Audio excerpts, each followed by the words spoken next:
నమస్తే. ఓం శ్రీ గురుభ్యో నమః. ఓం నమో భగవతే శ్రీ రమణాయ నమః.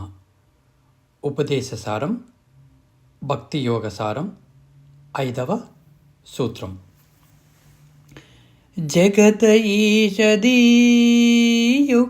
సేవనం అష్టమూర్తి భ్రూదేవ పూజనం.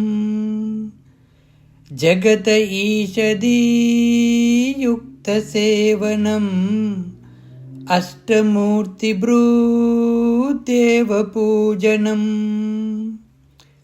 జగత ఈషదీ యుక్త సేవనం అష్టమూర్తి భ్రూ దేవ పూజనం.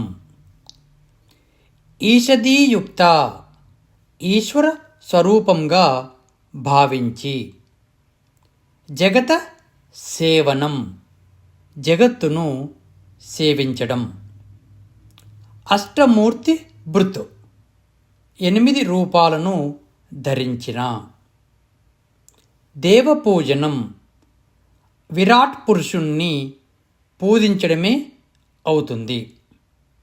దీని యొక్క అర్థము, ఈశ్వర స్వరూపంగా భావించి జగత్తుని సేవించడం, 8 రూపాలను ధరించిన విరాట్ పురుషుణ్ణి పూజించడమే అవుతుంది.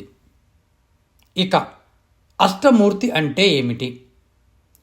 ఆ ఈశ్వర స్వరూపమైన దక్షిణామూర్తినే మనము అష్టమూర్తిగా చెప్పుకోవచ్చు. అంటే పంచభూతాలు, సూర్యుడు, చంద్రుడు మరియు సమస్త ప్రాణులలో ఉండే జీవుడు అన్నమాట.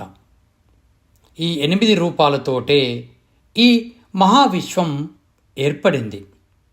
అందుకని ఈ అష్టమూర్తి తత్వాన్ని పూజిస్తే ఇదే ఉత్తమమైన పూజ అన్నమాట.